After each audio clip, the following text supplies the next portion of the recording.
list y'abayimbi abali ebisiyaga wane Uganda yino Papa Sidi asobola okulya ebisiyaga wabula byenvirizo yatintinga otuuka okukolera ekyo kubanga Papa Sidi ng'omuntu takyayina ekiddako takirina kubanga akirina ye mwenyini yaddako ati kati ate okubanga gwaddako kiba tekikugasa ng'omuntu kubanga ekiddako kinakubanga kiva abantu olwo n'oba n'ekiddako naye nze kyenyinza okugamba nti Papa Sidi ng'ali Uganda omulimu gwe yali akola gwali mulimo kigo wali omanyi kuyimba kwali kuyimba olinayo kyakyo wali omanyi kyonna tikiriiwo mpozi ne mu production eyo alaka yali omanyi okuproduce ate production yewe lwagenda producingirani kati aba abantu list y'aba abantu tosobola gibuusa maaso ku bantu abalina okulya ate n'ebisiyaga mbuuza lwaki sali omuntu weyayambulya mu comment ya social media gy'amanyi nti etereka omuntu oyo tayinza kutya kisiyaga zira kati ku kintu Papa Sidi kye yakoze kyayongedde lwatu okutugirayo kutulaga ekituufu sali nti kiri bwe kiti abayimbi wane Uganda especially ekyo kintu bangi abakikoze abamu ne kibawa abamu ne kibamma yeyo list gye nkugambye nti aba abantu tosobola kira ku makya noba wakanira gwetunulira follow ya Eddie Kenzo ku YouTube tali mu millions 2 ali mu millions 2 ali millions 2 ba subscriber aki wale ne ku Facebook lwaki bwateekayo oluyimba si kyankuweza miliyoni nga bw'okwate kubo n'ogenda ku YouTube ya Diamond Platinumz osanga nga views za YouTube zifaanagana n'ezaba subscriber ng'oluyimba alutaddeyo kiki kyentuukako olina wala just wano Rwanda Bruce Melody kiki kyentuukako omuntu wakuleetera ekiboozi nti bano ba P Daddy basharinganga okuboostinga abayimbi bano osobola ofuna ba subscriber nga n'ebibala batebabimanyi 2 Kenzo genda oyimbe Cameroon ku luyimba lwa City ya Rose lwaki tagenda ngayo kuyimba luyimba lulala ekyo njagala abatulaba kimuddemu lwaki Kenzo ensi yonna emumanyidde ku luyimba lwa City ya Rose olumu kikuzayo ku kiri kye nakugambye nti kituufu bw'aba P Daddy nga yasharinga basa balonde omwana ono kati wane kitimba musajja watu ne waba yali ekisiyaga ne waba tiyakirya ku munna Uganda kuyinako olukongolo nga wamunyiza dda wallahi tosobola kimujja mu mutwe nze ndowooza nti oluyimba lwa City ya Rose Eddie Kenzo olwamutunda oluyimba olwo actually ne promotion yali yawano mu Uganda oluyimba olwo Eddie Kenzo balumu promotingira bu promotings of which yalina mwavu atenga kubanga era mu kupromoting oluyimba olwo actually si yasinga n'odduli yake nnyo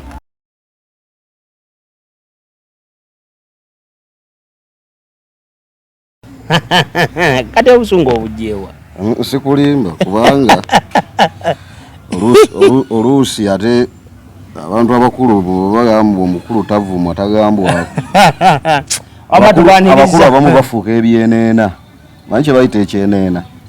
tubaniriza akawatula mwe najje musinzira okubanga mutulaba mwebala okubanga gye muli abasubscribing n'abasharinga man bagambe mbadde nvuma Papa Sidi mwebale atakoze iki kakana busungu bwaki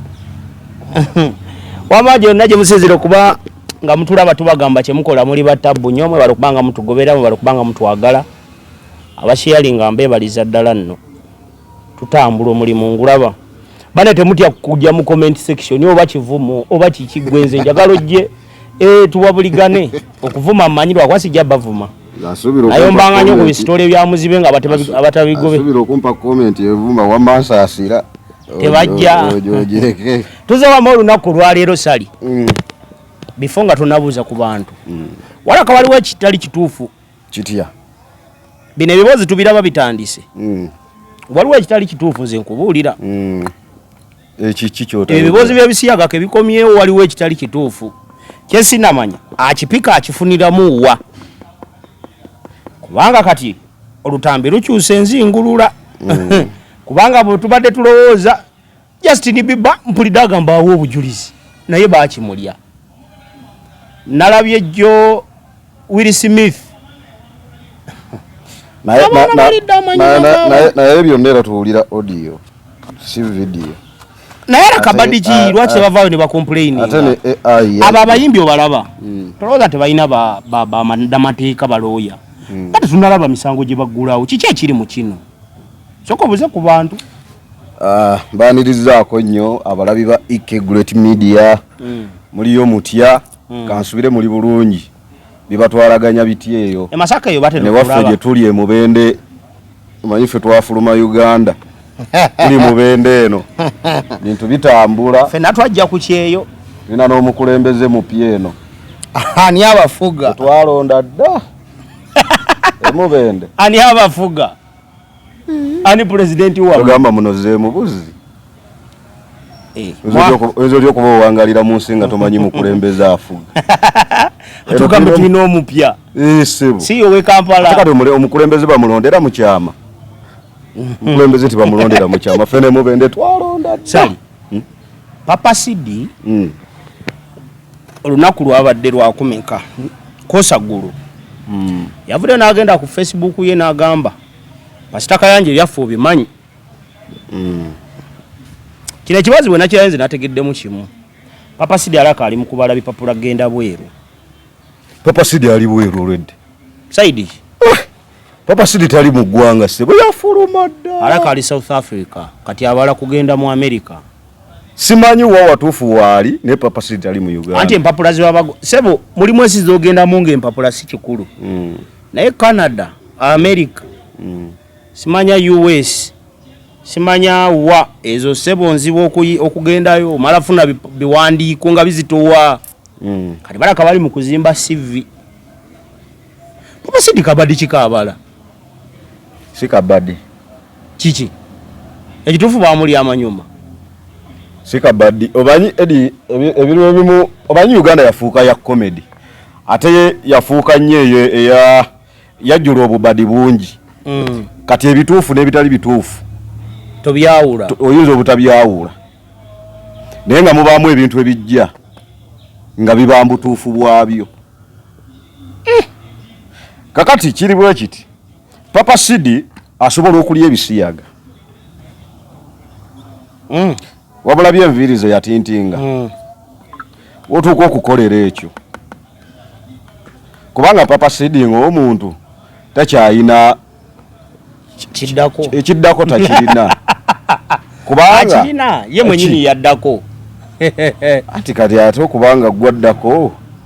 kiba tekikugasa ng'omuntu kubanga ekiddako kinakubanga kiva abantu olwo n'oba n'ekiddako naye nze kyenyinza okugamba nti Papa Sidi ng'ali Uganda omulimu gwe yali akola gwali mulimo kigo wali omanyi kuyimba kwali kuyimba olinayo kyakyo wali omanyi kyonna tikiriiwo mpozi ne mu production eyo alaka yali amanyi okuproduce ate production yewe agenda producingirani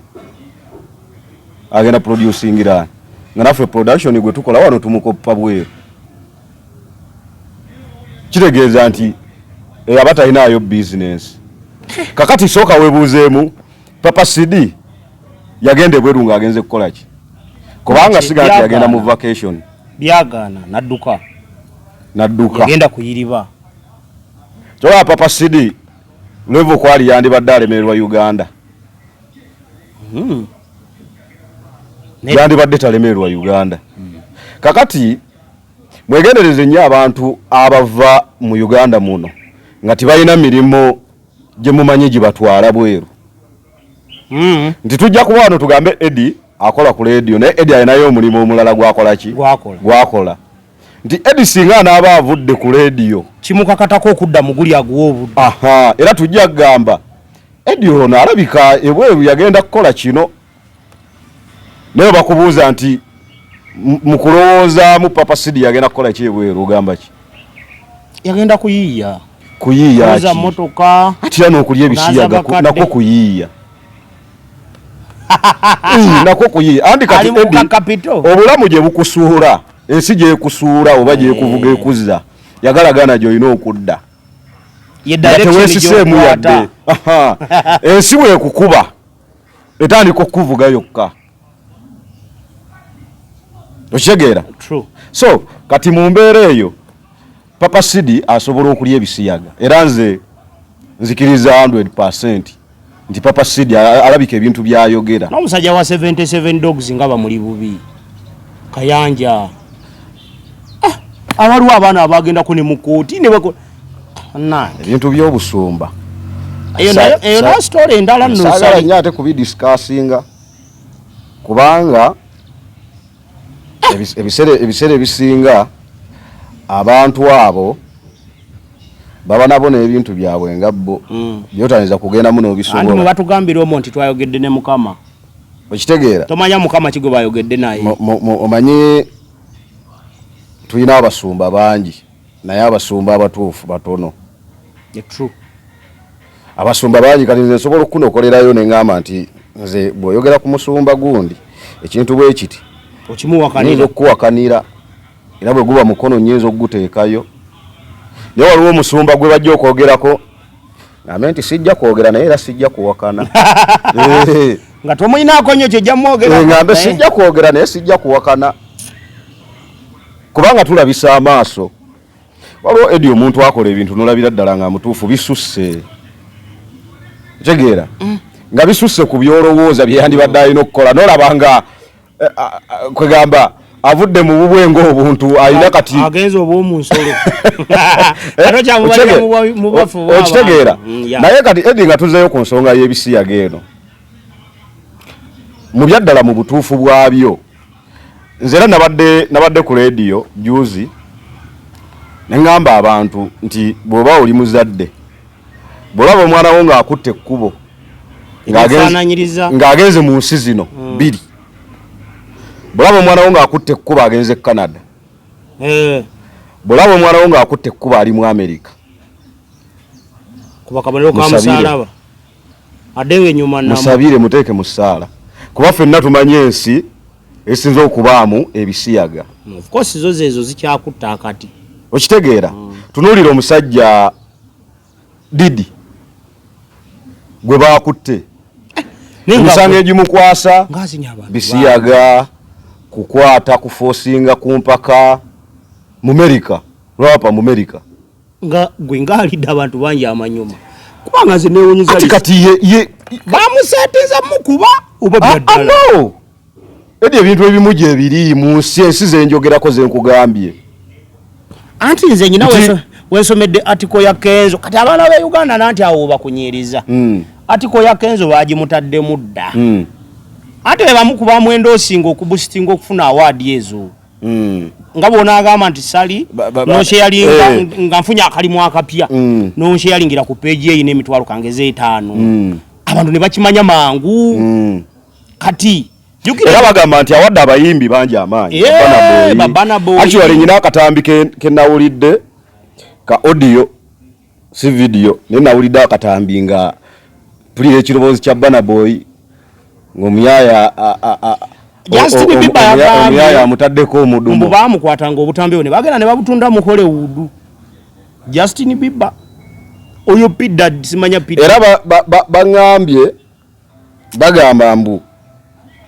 abantu bonna bawangudde zi Grammys baliko amaanyi ge yashiyalinga kubanga Grammys yaziwangula nnyo. Kati ye naafuna fame eyo ne follow kati bamukiririzaamu. Kati abaana bakidruggins ate atiko babeeri bannaye Uganda Uganda bwekukya naye kati omulaba Kenzo ekyo kati kizeemu okumuddira nga byo ojjukira ebyo byakyakire nnyawo ne batukano bimubuuzaawo ate no babimubuuza okimanyi yakava kuwangula awadi eyo tajjukira story eyo. Nyina kye simanyi ku bintu by'okulya ebisiyaga Edi omuntu asobola okuva kulya ebisiyaga nje kye simanyi endowooza oyinza okuyitinga community ya Sodom kubanga abantu be bali ebisiyaga ng'ovudde ku bino okulya ebisiyaga okunyumirwa obunyumirwa kati salika abantu be bali ebisiyaga babibalya nabigendererwa bano basere salika nkugamba ebigambo bino list y'abayimbi abali ebisiyaga wane Uganda yino buli kinsi lwolera bw'omuyimbi ng'awulira omuziki we si yamale nnyo naye ng'atayagala music ayogero singa kankwe ekyokulabirako nti music n'aba mutono okusinga ku ye kyayagala music amuwe kankwe ekyokulabirako babugulo lya bugi tebantuse kweyambula ogwo si gwe gusoose olya bugikola ebintu we bityo ojjukira wanaani si yasooka oyo no wakubiri mu benzi bwe mbazeerabidde nga beeyambula batere bafuna attention y'abantu batrendinge kati abo abantu lisiti y'abo abantu tosobola gibuusa maaso ku bantu abalina okulya ate n'ebisiyaga mbuuza lwaki sali omuntu weyeyambulya mu komenti ya social media gy'amanyi nti etereka omuntu oyo tayinza kutya kisiyaga kati bwe kituuka ku bono abayimbi be Uganda abaagala okuva mu upcoming nga tebayimbye ennyo nga baagala ave naku 3 ayagala ave mu upcoming bagenda bali amanyuma bagenda sigazaawo Justin Sigo nkubuulira mazima kubanga sali kankugambe ekyo kkiriziganya nange bw'okiganira tulaba wano njagala akikirize wano Uganda we wali omuyimbi nga alina ennyimba 3 naye mwennyini tanazikwata nga kugamba serebu kati yomwana ngamba oti ati bamuwa community era tusabe Katonda sali atuyambe ekintu ky'obwa serebu edi wano mwe mwakifuula akantu akatono ekintu ky'obwa serebu anti wano Uganda obwa serebu omuntu okuba serebu mwakifuula kintu kitono nnyo serebu teyabanga na luyimba lumu na nnyimba 2 kuba serebu anti kati kankugamba okusizira kati ku kintu Papa Sidi kye yakoze kyayongedde lwatu okutujjirayo kutulaga ekituufu sali nti kiri bwe kiti abayimbi wane Uganda especially ekyo kintu bangi abakikoze abamu ne kibawa abamu ne kibamma yeyo list gye nkugambye nti aba abantu tosobola kira ku makya noba wakanira ontegera obabu statement yange nti wano kati who is Papa Sidi kale baba akimulya who is Papa Sidi mu musically tinayo okulwana olutalo lw'okuva mu upcoming ku nnyimba 3 wane Uganda kyatufuukira ekizibu nti omwana ayimba ennyimba zezi tanazimanya yena agamba kati ndi serebu we of which kyayogerako kizito kati yena wongo bwe nabumanyize ekyo kati we bamubalira gwe kankugambe bwe nakyo bade tomanyi awe makindi babiddewo abayimbi bangi nga baguze empetambu bafuuke basita mwabo be nawulira alimpa yaliko ebyo bigambo byamugerangako mbu alina akakima gwe manya bamukola buli kintu mbu agenda fuuka sita nga yakakuba akayimba ka lusuku lwa siminti kati nkubuuziza oyo omwana ku mmeeza ye bamuleetere tugenda kulya obuzibu bwe buva n'ekigenda okututta kwe kwagala ebintu eby'amangu kati kankwene ansa yino sali nti bw'otunuulira follow ya Eddie Kenzo ku YouTube tali mu millions 2 ali mu millions 2 ali millions 2 ba subscriber ati wale ne ku Facebook lwaki bwateekayo oluyimba si kyankuweza miliyoni nga bw'okwate kubo n'ogenda ku YouTube ya Diamond Platinumz osanga nga views za YouTube zifaanagana n'ezaba subscriber ng'oluyimba alutaddeyo kiki kyentuukako olina wala just wano Rwanda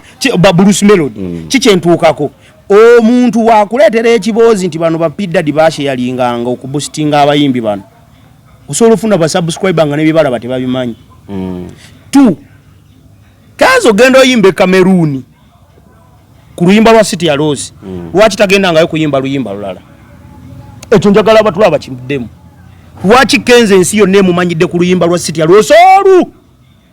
olumu kikuzayo ku kiri kye nakugambye nti kituufu bw'aba piddadi nga yasheyalinga balonde omwana ono kati wane ekitimba musajja watu newaba yali ekisiyaga newaba teyakirya ku Munnayuganda akuyinako olukongolo nga wamunyiza dda wallahi tosobola kimujja mu mutwe kati ne bino byenkunyonyodde wano oli abigatta n'abikonfigalinga n'akuwa answer gwe nkuwadde ekyokulabirako yino account eyange eriko kakaaga ontegeera bwe nteekayo video zikoma mu 15 kyao kizibu nnyo okuhitinga ne zisuka emitwalo 5 nti zikulaga bafolo gye nnyina ye y'abantu abaze balaba ebisinga byenteekayo kikugirayo ki nti gwe Kenzo atugamba mbu oli simanya wakabi nnyo mu ggwanga lwaki buli lwogenda ebweru oluyimba lumu lwe bamanyi lwe luli omusiyazi lwe yaseyalinga okumulonda ku BET Award nze sagala mupininga ng'omuli w'ebisiyaga Kenzo kubanga for that case I can't prove sagala njogeze nga alina obukyayi ku muntu anyway naye kati kyenkugambye nti bw'otunuulira nti kino piddadi ekyamukwasizza abayimbi bangi babositinze sali tosobola osooka ne wesika munoga naye gwe sooka olikendabe oba yagaana oba yakkiriza kati fawo tetumanyi oba alina abaana be yamuwa nga be yalyanga Kenzo ye teyamuwa tetubimanyi byonna tuli mu biboozi of course byonna tuli mu biboozi naye nze sijja nnyo kujja na bigambo bikakasa Kenzo oba yali ebisiyaga oba teyali ebisiyaga but mu byonna nze ndowoozamu nti oluyimba lwa City Alose Eddie Kenzo olwamutunda oluyimba olwo actually ne promotion tiyali yawano mu Uganda oluyimba olwo Eddie Kenzo balumu promotingira bu promotings of which yalina mwavu atenga kubanga era mu kupromoting oluyimba olwo actually si yasinga n'odduli yake nnyo batugamba nga alina manager webweru nete tulaba ku manager webweru ebisa ebisinga ffe music we Uganda wano tulina abaana abali talented abakusobola okukola music na crossinga naye nti tuli mu nsi ng'ogenda kukwata emitwalo 2 ogiteeke mu kintu kiggwewo ate nga ne connections ntono abaziina kyovula abamu ali yali akabira connections abasajja wano waliwo abantu abalina ku connections at least ezitandikirwako naye tibazikola tibaziwaayo bazituli ate nga of which nti abaziina baserebye tibakyasobola ne baabaziina ebintu bye balina tibikyatunda nti olwaleero Eddie Kenzo oba kisiyaga kyekyatunda oluyimba lwe oba kyekyatunda oluyimba lwe naye nti bakenzo olwaleero bandibadde balina abaana be bawadde ku connections abasobola okubanga bakola kye baakolako nabo ne bayitiraawo naye tulina abaana nga tibalina we bakola ki tebalina we bagenda kuyitira naye nze kyenjagala okubuuzaamu gavumenti ya wano bwebanga yavaayo neweera ebisiyaga era mwami Museveni n'ateekako omukono nti wano Uganda tewali kulya bisiyaga Munnayuganda aliridde ebisiyaga mu nsi y'ebweru ffe n'atulaga nga bwali ebisiyaga mu ngeri y'obipromotinga mu bannayuganda tasobola kukwatibwa kubanga ogwo musango waliwo omukyala gwenalaba nga yeewaana waliwo ensi ng'amateeka gakolera n'ebweru w'ensi ssebo okuleka mpozi ng'obuze bubuzi naye sisuubira nti waliwo munnayuganda asobola okuwulira ebweru w'eggwanga ate ekibi munnange babyogerera na mu Luganda interviews ze bakola namulabye juzi bawana yabukyaza omuntu najja kati agamba yafumbirwa musajja munne mukazi munne era yakiwulya munne tusaba gavumenti mwami Museveni sebo mu kamera bwabanga wavaayo n'owera ebisiyaga munnayuganda alidde ebisiyaga ne bwaba abiriridde bweru wa ggwanga bamuvunaane naye bwe mutulaga nti abantu oli bwafuluma ebweru wa ggwanga asigala akola byayagala ekitegeeza nti muba temuliwo okutaasa bannayuganda mu bintu ng'ebyo n'omwana ajja kwagamba wakiikazuka enkiriira eyo okitegeera ate banankola ki ate n'ekirala bannaye abantu abali ebisiyaga nze nyina ekintu kyensaba kiri kimu nga Papa Sidi bwe yavuddeyo n'agamba nti ali ebisiyaga n'abalala bonna bonna simanya ani ono omukyala yani Juli Mutesaasira n'abaana baabwe timubakwatirwa kisa mubaboole abaana mubaboole ate kisaanira ddala Papa Sidi omuze gw'okulya ebisiyaga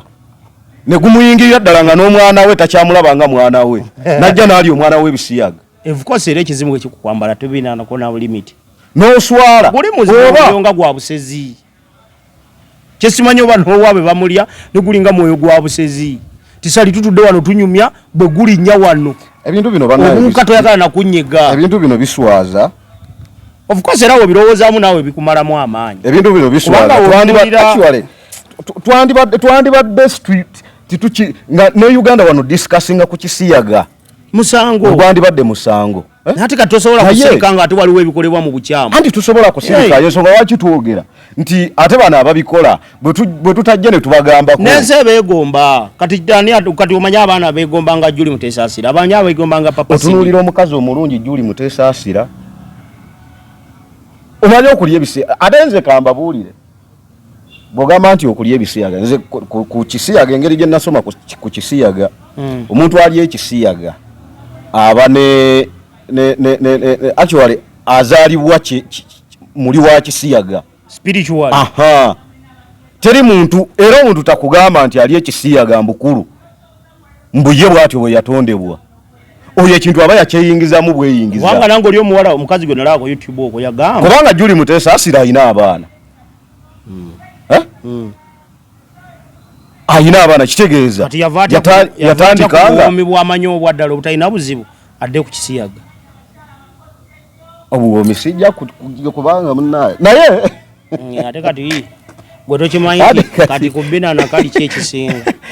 kati gwezo sanga kyekikusingira naye nga naye oli kyekimusingira obuwomi sijja bwogerako kubanga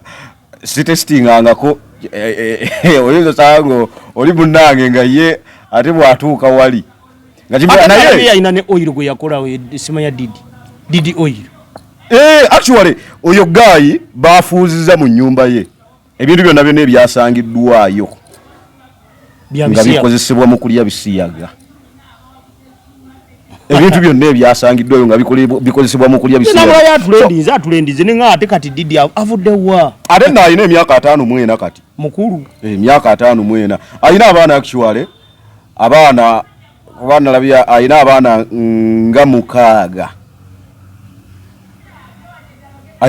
nga mukaaga kati oyo omuntu naye ekintu kyamuyingira buyingizi kyamwambala kuba tosobola zaala abaana mukaaga so kati eno Uganda yaffe twetaaga abantu twetaaga gavumenti erina okutuyamba abantu nga bano nina okutuyamba lwakuba nti tani yakava byakalulu kati tuli mukuzaawo kulaba bwe tuddamu kawangula bya mukangonyumya bisiya gavumenti ya wano yereeta ekintu n'ekyogerako nekiteekebwako n'omukono naye noogenda okulira nga kiringa ekitadiscussingibwanga nako sali tebakiyisiza mwoyo gwa kutaasa munnansi bakireetera mwoyo gwa kusiruwaza munnansi omuntu aleeta etteeka nga ayagaliza munnansi kyanjawulo n'omuntu alireeta omusiruwaza kankuwa ekyokulabirako amateeka mangi ge baleeta wano nga just baagala tusiruwaza obwongo butulowozese nti they care about us kati waliwo etteeka lya investment simanyi authority bill biki etteeka litakkiriza investor kulima na kukola kintu kyonna etteeka liragira gwe investor oba olina kyoyagala okujja okukola jangu we basali balime gwosuubule otwala product ewedde munnansi asobola okufunamu ate naye ensigo olina gimuwa kuba gwayagala product ozitwala wano lyakyuka kuli ava eri nosanga mulimi balima kasooli kati wuyo kaweeri ali mu mwanyi kati wano terikola ne balireeta balage munnansi ti you are safe neteeka lyebisiyaga nga lyali kakali nnyo okujja kubanga lyalimu nebbanka y'ensi yonna okutuma obuyambi nga Rwanda neriteekebwako omukono nerirekebwawo ebigambo bino mu nsi eziri serious nga Rwanda Rwanda yali serious njagala visitinga amawanga agatuliraanye Rwanda njitya banza n'okunkwatira nti ndiwadde nyina idea omulimu wadde nyina eyange nibambala mu bambega anti Rwanda buli muntu olina kubambega wa munno kati kyenkugambye lwaki nti ayo kati olabe Rwanda eryetteeka singa lyayita Rwanda bw'obanga oli wa booda mu Rwanda tokkirizibwa kusuula kintu ku kkubo era bw'oba wa booda n'ovuga tugeze nvuga edi olina akacupa obadde onywa n'okasuula tebakwata edi banonyaggu kati kyenkugirayo ki gwayina okugamba edi noyimiriza epiki n'omugamba edi akacupa ako kajjeewo kati kyoba omanya kati byebintu ebirina okukola bwe tuba tuli serious nga Rwanda Pastor Kayanja singa yakwatibwa oba bituufu oba si biti anoonyerezebwako naye munnange biryawo ate kati bwe bijja kubanga kati ate bino bireetawo ekizibu kimu nti kati we biba si bituufu waliwo omwana afuna confident nti ndaba baaleka Pastor Kayanja so nga ate bwe biba si bituufu wajja kubaawo ensonga bamanye nti boyi bajja kulemerako mpaka nga bakoze eki bakuzudde naye muna ekiremye kati Kayanja abaana bonna bagenda namuwayiza ne batabiryangako ne bwe bati babirya ne bwe bibaki kwana nina omwana gwe mu comment section ya Papa Sidi nga amugamba tewandibadde ggwe n'oyogere obubi ku pastor mbu yakuwerereranga abaana Kayanja si alina okugugulana n'ono pastani yani ono is it Serwadda wa Victory Church Mundeeba bonna beeruma bonna nga bwe bali Kayanja oyo Serwadda Bujingo nono wene manga wane Senyonga bonna bali mu kweza ekizibu nti ate ddiini eyo yesu sawulidde nga babireesemu ne Pastor Tomu tewalabye ku kisitoli naye Tomu baleeta wa bwerere tewalabye ku kisitoli mbu basanze simanya akawumbi mu nju biki Tomu baleeta wa bwerere kirina bona aleeta bugembe mu bino bugembe yali mu bibye oba olimbye nalabye gundi Papa Sidi yagambye mbu kamiliyoni yamulyangako ssente ezaali Lembo batunda yagamba batunda alubamu balina alubamu gye batunda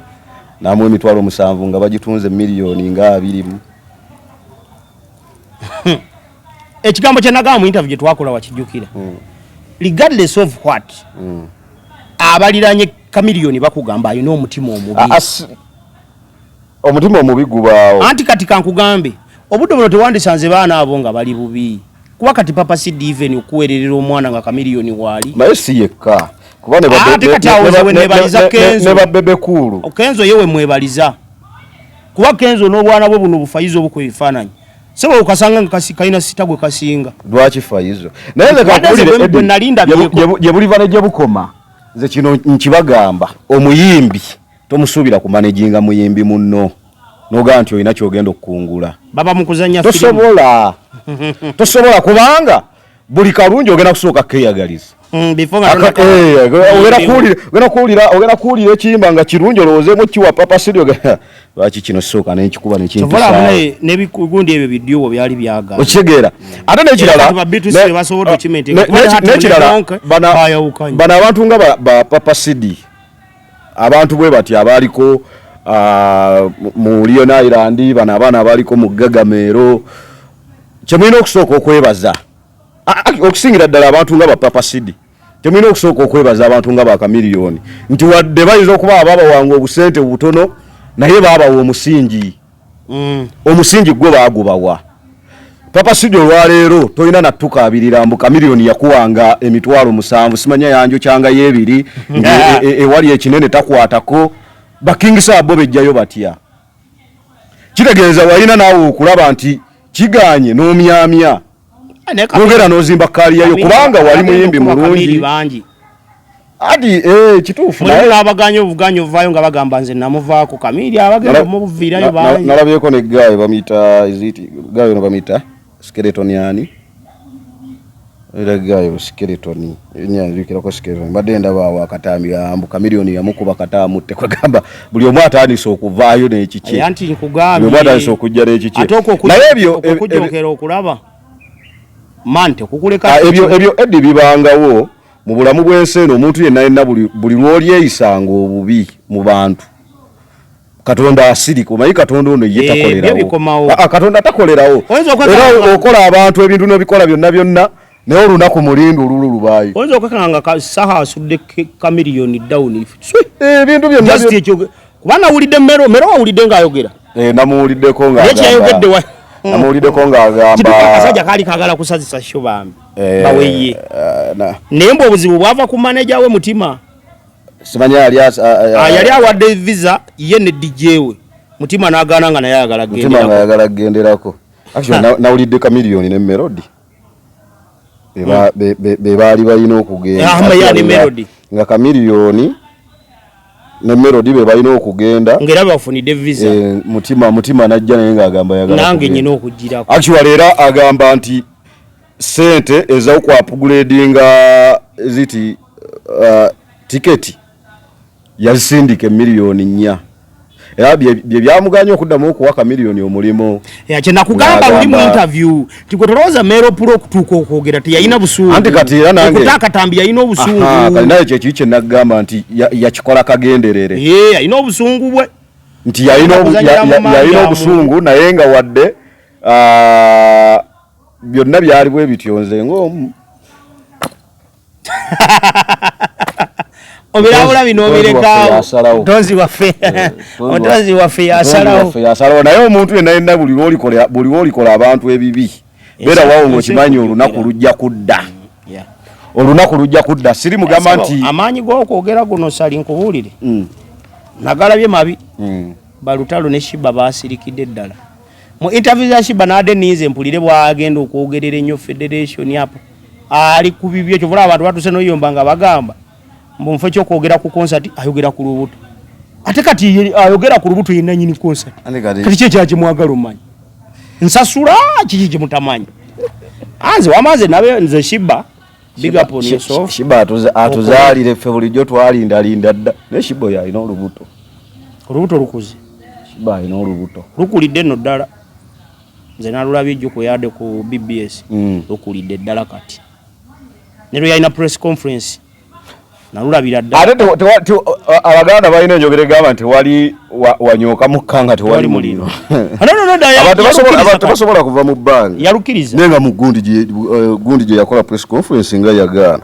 yalukiriza n'atugamba notugamba ngenda kujja mpewudde akawatonga alimba alina olubuto agenda zaala naye omwana storage yakibaze bubazi kati anti ayagala mujje nga mwagala konfaminga lubuto kyembuuza omwana storage ebyana byagaye mu munanyini lubuto wa Lawrence ono muganga wa Lawrence University yes nti Lawrence nalabe baletedde ne bagamba mbu lwaki Sindi yafuna sente ntono okuza Shiba mbono yamuwako neza pamba ne diapers abaana abo bazibu abaana naye nga Queen kama Shiba azaale etuzaalire ya nze njagala ne Spice azaaleyo Spice Diana bwava mu concert ne azaaleyo omati eri kiruma abantu bala abanoonya sente bafune obudde batuleko ne Juliana bajja tegera peni y'omwana kintu kikulu sali teri kintu kinyumanga kuva kukola ovudde ku concert noddeeko omwana ng'agenda kusaba kayogati ka mitwalo ebiri ojulo leete box owulira essanyu ng'omwana kyakusaba osobola okukola ki kati babikole baba bazaaleyo nze wamma Shiba siyinza gamba mbu oba biki neffe twagala kumanya taata wa mwana nze saagala mumanya kubanga Shiba oba azaale naye twagala kumanya taata wa mwana yani era nze kyensaba Shiba bw'anaaba mu ddwaliro kati mukana akadde wabeewo omuntu ajja yenyira ku Shiba mukoleko olukwano nga lungi nga twagala mu kaseera kali ababawo Shiba nga azaala yabaatuko tukwatira akafaananyi nga kajja kalikkiriya ebyana byatugambye tusooke tukazuuminga bulungi maneja dirisa ajja kikola kyaliwa gwe ebyana byagamba mbone yamukuba olugalo teyakoma ku lugalo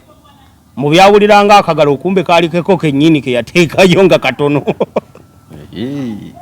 abaana bali ku social media okwo gwokimanyi bakweta myesi naye nabirabye nempulira n'amaanyi gampedde nga Jeno waffe nga teyakikola Jeno ate nawulira agamba bamaanyi bakitiibwa jasi njagadde bajeno bangi tulinayo Jeno Sauda Madada Uganda tumanyi Jeno bangi wana Uganda tulina Jeno Jeno Katumba Wamala simumanyi yogera ko bomanyi kugaye nti oyo gutumanyi tonzizayo eyo mabega nnyo anti sibamanyi bajeno nze ndi mutamivu ebyabatamivu biveeko tobifaako bireke nze ndi mutamivu ndi waddanga tojja kuntegeera so naye kati njagalayo buyo Spice azaaleyo muyimbi kyomulala gundi bamututte Martha Mukisa twaliza muli baade bafulumya luyimba lwa Kimyono nedda sebo byaddala tuwade siro bakoleze video eyo byaddala anti ze video sajira ejimalayo byaddala bawasiza ene kibadde kiwala kito naye bannange kibadde kirungi lwakwanze nga nze omu ye Martha Mukisa kyetaaga omusajja nga alinga nfudu